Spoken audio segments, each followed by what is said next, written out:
Hey, salut tout le monde, j'espère que vous allez bien, j'espère que vous êtes en forme aujourd'hui. On est parti pour une nouvelle vidéo, je vais vous présenter tout simplement des PC portables, en tout cas pour 2023, et qui sont les meilleurs que j'ai pu vous prendre sur le marché. Alors clairement, je vais vous présenter du MacBook Pro, je vais vous présenter du ZenBook et aussi du Asus, donc côté gaming. Pour ceux qui aiment bien, donc vraiment très polyvalent, les trois font trois choses différentes et pour des utilisations différentes. Donc je vais vous expliquer un petit peu quels sont leurs points faibles, quels sont leurs points forts, etc. Assez détaillé dans l'ensemble.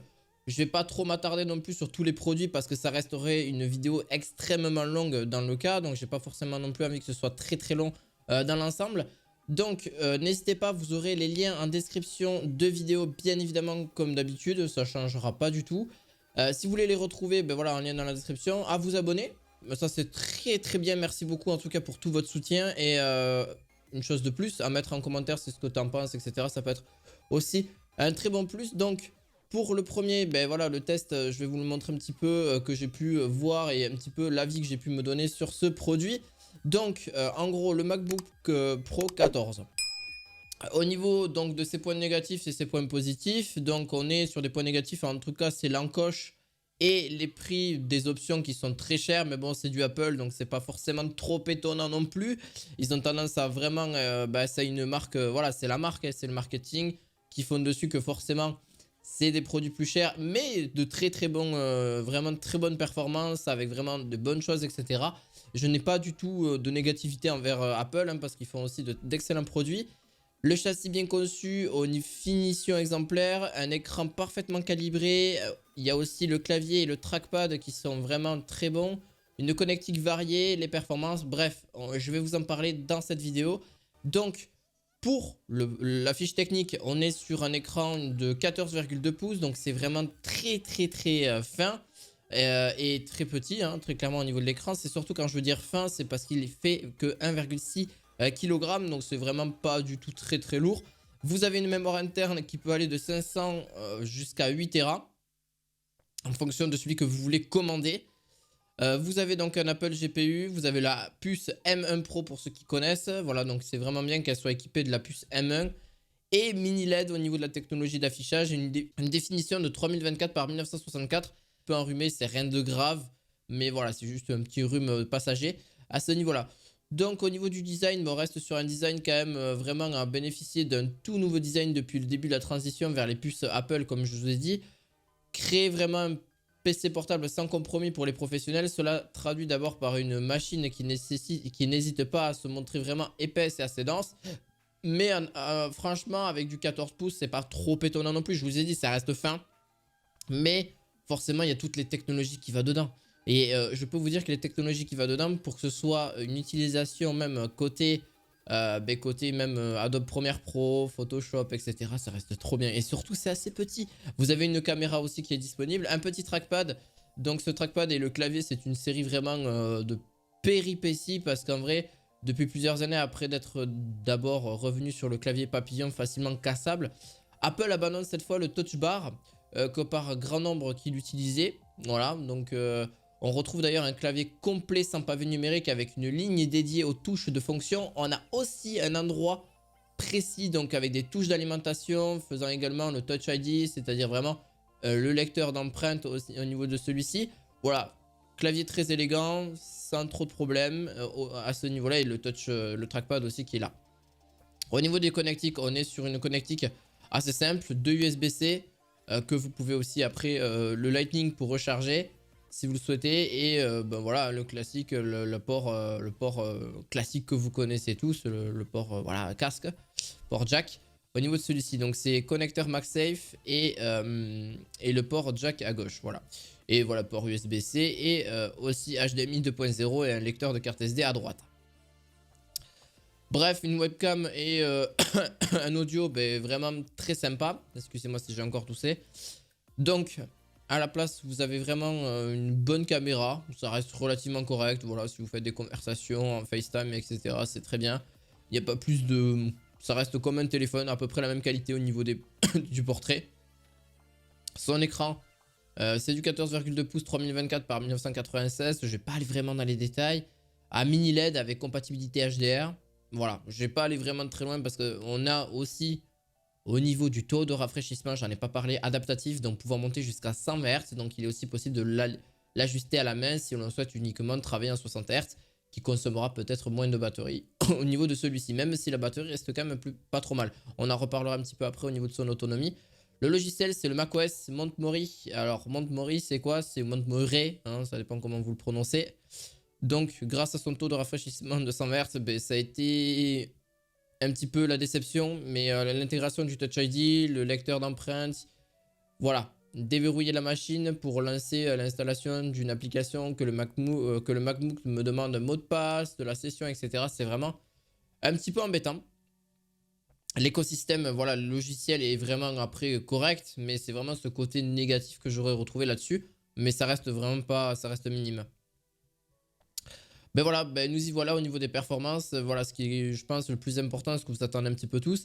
Et ben ça promet de belles choses par rapport, voilà, avec l'Apple M1 Pro ou la puce M1 Max que, voilà, que j'ai pu voir en tout cas sur différents tests. Là-dessus, donc on passe sur de 4 cœurs haute performance, 4 cœurs économe et 8 cœurs donc pour la M1 Max en détail, hein, vraiment pour celle-ci. Si vous voulez savoir un petit peu en détail, bon, au niveau des benchmarks, on est sur Cinebench en général sur du 12 394 points, ce qui reste correct. Au niveau aussi des SSD, du disque dur, etc. en général, de la mémoire flash, ça va jusqu'à 6000 MO/s, donc c'est très rapide. Il n'y aura aucun problème de ce côté-là. Donc ça reste vraiment sympa et franchement pour le montage vidéo ça reste super. Au niveau de là-dessus.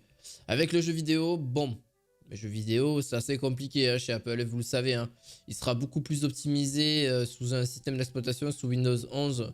Vous pouvez d'ailleurs, si vous le souhaitez, voilà c'est un petit côté, mais d'ailleurs tourner des jeux mais avec une virtualisation Windows 11, voilà, c'est ça qui est un petit peu plus compliqué. Vous pouvez jouer hein, des jeux, c'est possible avec l'Apple, mais c'est quand même plus compliqué à mettre en place, etc. Ce que je trouve légèrement dommage, mais voilà, c'est mon avis là-dessus. Au niveau de son autonomie, on sera sur vraiment équipé d'une batterie de 69 Wh. Donc 69 Wh, c'est très bien. Ça reste correct, vous pouvez l'utiliser 5 à 8 heures par jour. Voilà, ça reste vraiment sympa. Au niveau de son prix, ben, on est entre 2200, entre 2100 euros et 2200 euros. En gros, un peu plus de 2000 euros pour celui-ci, en général. Voilà. Bref, voilà. Pour le dernier, enfin, ZenBook 13, il est vraiment bien parce qu'il est équipé quand même d'un Ryzen 7 6800U. Donc, un très bon processeur qui fera tourner largement toutes les grosses tâches en général. Les points positifs, sublime écran, excellente performance, fin, léger et vraiment de toute beauté. Une autonomie d'une vraie pleine journée, simple et rapide parce que vous n'avez pas de carte graphique au-dessus. Enfin, vous avez une puce graphique, mais c'est pas pour jouer. Vraiment, celui-ci, c'est pareil, c'est pour de la bureautique, mais côté Windows. Vraiment, voilà, vraiment McAfee, c'est nul, hein, antivirus, voilà, tout ça. Voilà, vous pouvez enlever, c'est pas brof. Et pourquoi pas du 90 Hz, mais c'est pas forcément disponible ou ça l'est, mais vous allez voir un petit peu tout ça. Je vais vous en dire plus par la suite. Donc l'architecture Zen 3 Plus est vraiment sympa au niveau du processeur, c'est ça que je trouve vraiment sympa, on en reparlera un petit peu après. 16 Go de RAM, Ryzen 7 6800U, 2880 par 1800 au niveau des pixels, 13,3 pouces, donc très petit écran, mais facilement transportable, et 1,1 kg. Au niveau de son prix, on est aux alentours de 1499 euros en général. Pour le logiciel, c'est du Windows 10, Windows 11. Jusque-là, vous n'allez pas être très dépaysé. Au niveau de ses performances en général, voilà, pour vraiment faire simple, c'est vraiment boosté jusqu'à 4,7 GHz pour le processeur. Donc pour faire tourner les grosses tâches en général, ça va vraiment être vraiment bien. Mais comme je vous ai dit, c'est de la grosse bureautique, montage vidéo, même pas que du montage vidéo, vous pouvez faire des tas de choses avec et vous allez voir que c'est vraiment sympa. Au niveau, j'ai fait un petit Crystal Disk. Crystal Disk, c'est le logiciel qui permet de voir un petit peu la rapidité des disques durs en général. Au niveau de son stockage, qui reste vraiment sympa, on a à peu près 6000 mégabits par seconde. C'est très très bien, entre 4000 et 6000 au niveau de la SU. Pour les affichages en jeu vidéo, alors, ça reste à prendre avec des pincettes. Parce que le problème, c'est que par la résolution que vous allez avoir par le PC, vous pouvez lire des jeux, mais pas de très haute qualité. Ça reste hyper correct. Il n'y a pas trop de problèmes, mais il va falloir pas négliger grosses performances graphiques. Pourquoi? Parce qu'il n'y a pas de carte graphique intégrée. Et forcément, au niveau d'ailleurs du refroidissement et du bruit, eh bien, il est génial. En vrai, il est génial. Cela ne prend vraiment pas de chaleur autant que parce qu'un PC avec une carte graphique, etc. Il aura tendance un peu à chauffer, c'est normal, tout dépend de ce que vous lui demandez. 52 degrés en vraiment maximum que si vous faites des tâches classiques. Après, si vous faites des rendus, etc. de vidéos, ça va aller forcément un petit peu plus haut parce que ça demande un petit peu plus de performance. Bref, pour son autonomie, le Asus ZenBook, il reste correct. Vous pourrez à peu près une utilisation classique, normale ou un petit peu plus intense. 13h47, ce que j'ai pu noter au niveau de là-dessus, en général, sur ce que j'ai pu retrouver. Voilà, 65 watts donc, pour recharger sans problème, donc pour avoir une bonne utilisation en USB-C au niveau de là-dessus. Voilà, bon, pour son prix, 1499 €, ça reste correct. Pour le dernier, c'est l'Asus ROG Strix, c'est le plus cher, un PC que je vais vous présenter, enfin l'un des plus chers en tout cas. Mais celui-ci, c'est pareil, c'est professionnel et aussi jeux vidéo. Et voilà, c'est surtout vraiment pour un PC comme ça. D'ailleurs, moi, je les apprécie énormément, les Asus ROG. D'ailleurs, si Asus passe par là, n'hésitez pas, on peut en discuter. Passer par les commentaires de la vidéo et après, on pourra en discuter en privé. Parce que j'adore les Asus, hein, vraiment. Je suis désolé, hein, mais clairement, j'adore Asus. Même si les constructeurs en fait en général de PC portables j'aime beaucoup parce que c'est vraiment pourquoi d'ailleurs je vous présente des PC portables en général. Je vais faire vite fait une parenthèse parce qu'en fait les PC portables c'est surtout du côté de chez Windows et du jeu RTX et Intel. Pourquoi? Parce que c'est simple, c'est facile à mettre en place, tu peux jouer à n'importe où, n'importe comment, tu peux bien sûr travailler n'importe où et quand tu veux, voilà, et tout ça avec une bonne performance. Là celle-ci il est vraiment sympa. Je vais vous dire juste le seul point négatif pour moi, c'est la carte graphique. Mais pourquoi? Bon, après, elle reste hyper correcte, la 3070 Ti. Vous avez un Intel de 12e génération. Mais je vais vous dire pourquoi. Alors, ça dépend, hein, parce que celui que je mettrai en description sera peut-être plus puissant. Mais celui-ci reste pareil. C'est le même châssis, le même truc, etc. Donc, des super performances, du Quad HD au niveau de l'écran, du 2440 par... attendez, c'est du 2460 par 1440, je ne sais plus exactement. Nuisance sonore, vous avez vraiment mode silencieux et performance, donc à vous de voir. Un mode turbo est vraiment efficace et sans concession. Bonne gestion des températures en jeu, de très bons haut-parleurs pour vraiment un PC portable. Des pics de température qui aura tendance à être un peu trop élevés sous de lourdes charges, mais tout dépend de ce que vous faites. Bon, ça, c'est les PC portables en général, hein, ça aura tendance un petit peu à chauffer. Voilà, aucune biométrie, ça, c'est pas grave. Webcam ou lecteur de carte, un petit peu dommage. Une autonomie moyenne. Une dalle IPS qui manque un peu de contraste et de luminosité, à mon avis. Voilà, ça reste correct, du 2560 par 1440. Voilà, c'est celle que j'étais en train de chercher dans ma tête. Et par contre, le processeur, c'est Intel Core i9 de 12e génération. Ça, c'est vraiment bien. Une puce graphique RTX 3080 Ti. Comme je vous ai dit, ça peut dépendre en fait du modèle. Vous pouvez avoir du 3070, du 3080 ou 3000. Moi, c'est pour ça que je préfère le modèle 3080 Ti. C'est un des modèles les plus chers, mais pas trop cher non plus parce que vous pourrez retrouver des PC portables à 4000, 5000 €, hein, comme ça. Donc, je trouve que 2679 €, ça reste un prix correct pour une 3080 Ti et un Intel Core i9 hein, de 12e génération. Ça reste très bien. Et en plus de ça, vous allez avoir d'excellentes performances en jeu, mais ça aura tendance à chauffer. C'est un PC portable, même s'il reste beaucoup plus gros, il reste quand même bien travaillé à ce niveau, au niveau de celui-ci. D'ailleurs, je vous ai fait une vidéo sur les refroidissements il y a un petit moment de ça déjà, mais sur les refroidisseurs, et ça n'a pas changé en termes de... Je ne vais pas en refaire. Donc n'hésitez pas à aller la voir, cette vidéo, elle pourrait vous intéresser sur tous les jours, etc. Si vous voulez l'utiliser, les refroidisseurs, c'est pas très gros, ça prend un peu plus de place, mais ça permet de refroidir le PC si vous avez tendance à vraiment le faire chauffer, à vraiment l'envoyer. Au niveau de son clavier, petit côté RGB, petit éclairage, ça reste vraiment simple. On n'a pas ce clavier où vous avez les touches à côté, 1, 2, 3, enfin le pavé numérique quoi, qui est tout à fait à droite. Là, directement, vous l'avez directement incorporé dans le pad. Voilà, donc dans le pad, vous l'avez direct incorporé. Ça, c'est vraiment très cool. Hein, c'est aussi simple. Donc au moins, vous êtes tranquille. Voilà, vous avez juste à l'activer, une petite touche. Voilà, c'est aussi simple que ça, un petit clic. Et c'est parti.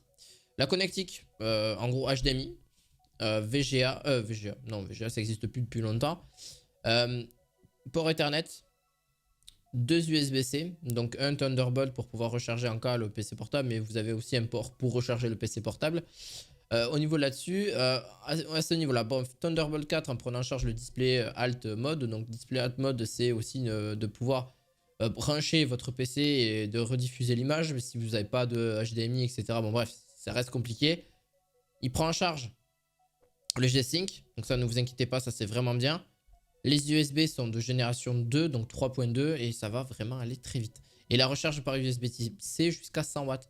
Donc ça c'est vraiment sympa. C'est ce que je vous disais un petit peu tout à l'heure. Au niveau de son écran, j'en ai pas forcément parlé. On est sur un écran de Quad HD, 15 pouces, 240 Hz. Donc 240 Hz, ça reste sympa. Mon seul point négatif, c'est le contraste et la luminosité. Je vais pas forcément faire les détails, etc. Voilà, on reste sur quand même très correct. Au niveau des températures, en normal ou en jeu, on aura tendance à monter entre 45 et 60 degrés. Tout dépend des jeux, tout dépend de la qualité. Pour du montage, du rendu vidéo, c'est entre 70 et 80 degrés. Voilà, ça reste correct, hein, 80 degrés, c'est pas énorme hein, en soi. Mais voilà, il faut pas non plus en faire 40 par jour des rendus parce que c'est pas non plus... Voilà, si vous avez tendance à faire des rendus souvent, ça sera... De toute façon, il est fait pour. Il est vraiment bon aussi dans ce qu'il est. Au niveau de celui-ci. Bref, dans son autonomie, parce que c'est quand même quelque chose qui commence à être un petit peu énergivore, à consommer quand même la blende. Alors, au niveau de son autonomie, on restera sur 7h, 7h30 en moyenne, mais avec une utilisation quand même un peu poussée. Mais si vraiment très très poussé, ça va être 3-4 heures. Ça reste correct, mais si vraiment vous faites une utilisation plutôt simple, etc. Voilà. Alors bien sûr, vous aurez moins d'FPS forcément avec la batterie quand il sera sur batterie que quand il est sur secteur. Ça, c'est le gros point négatif des PC portables, qu'ils soient chers ou pas chers. Vous avez moins de performance graphique en termes de jeu parce que les jeux ont tendance à consommer quand même pas mal. Voilà, donc il est disponible en description de vidéo, bien évidemment. J'espère qu'en tout cas cette vidéo vous aura plu. N'hésitez pas à mettre un gros pouce bleu, à vous abonner à cette chaîne. J'espère que cette vidéo détaillée vous aura plu et puis j'espère que ça pourra vous aider à prendre un PC portable si vous en avez bien sûr besoin. J'espère qu'en tout cas ça vous aura plu. Je vous dis à la fois prochaine. Ciao, ciao!